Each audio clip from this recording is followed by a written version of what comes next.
সুপ্রিয় দর্শক শ্রোতা সবাইকে অনেক ধন্যবাদ জানাচ্ছি। আজকে একটা গুরুত্বপূর্ণ বিষয়ে কথা বলবো, সেটা হচ্ছে বাংলাদেশে আজকে নতুন একটি রাজনৈতিক দলের আত্মপ্রকাশ ঘটেছে।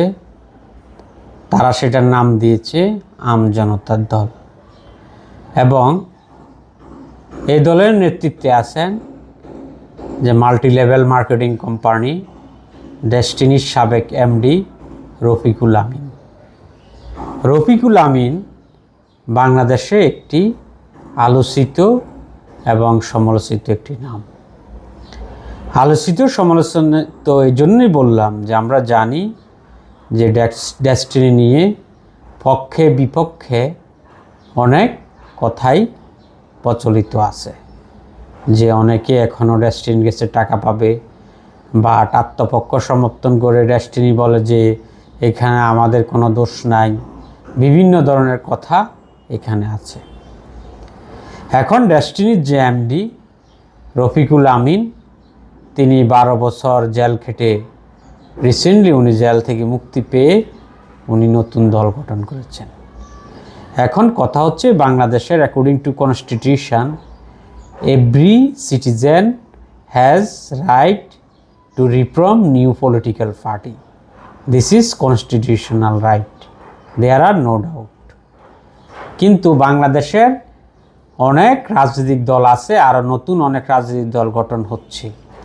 এখন নতুন যে আম জনতার দল যেটা আছে, তারা কি আদৌ কি জনগণের আশা আকাঙ্ক্ষার প্রতিফলন ঘটাতে পারবে? এটার সময় বলে দিবে। আর যেহেতু ডেস্টিনির এখানে যেহেতু তাদের কিছু সমালোচনা আছে তাদের মাল্টি লেভেল কোম্পানি নিয়ে, তারা এগুলো কতটুকু ওভারকাম করে দেশের জন্য কাজ করতে পারে, এটা নিয়ে অনেকে এটার প্রতি নজর রাখবে।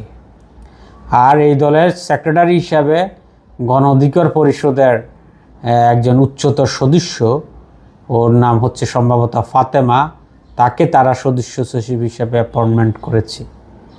যাক, এটা যার যার ইচ্ছা, সে এখানে আসতে চাচ্ছে বা এখানে জয়েন করছে, এটা তার ব্যক্তিগত বিষয়। এখন মেইন কথা হচ্ছে যে ডেস্টিনি যে রফিকুল আমিন আছে, উনি কি আসলে জনগণের কাঙ্ক্ষিত যে ইচ্ছা সেটার প্রতিফলন কি রাজনীতি কি ঘটাতে পারবেন? এটা হচ্ছে মেইন দেখার বিষয়। আর ওনার যে স্টেটমেন্ট দেখলাম, যে উনি বলেছেন যে ওনাকে একজন সাংবাদিক যে কোশ্চেন করেছে যে আপনি তাহলে যে ডেস্টিনির যে অনেক আমানতকারী আছে তারা যে টাকা পাবে, এ বিষয়ে আপনার মতামত কি? উনি যতটুকু যে উনি বললেন যে আমি তো আদালতকে বলেছি যে এখন আদালত কর্তৃক ডেস্টিনির কমিটি আমাকে ওই কমিটিতে রাখা হোক, কিন্তু আমি তো এখন ডেস্টিনির কিছুই না। আমাকে যদি কমিটিতে রাখতো, আমি তো 1 মাস পর থেকে এখন টাকা দেওয়া শুরু করতাম, তাহলে আমার তো এখন কোনো দায়িত্ব নাই। যাক, এখন এক পক্ষে কথা শুনে তো আর বলা যাবে না কার কতটুকু দায়িত্ব। এখন দেখার বিষয় উনি ওনার নতুন দল দিয়ে কতটুকু মানুষের সেবা করতে পারে।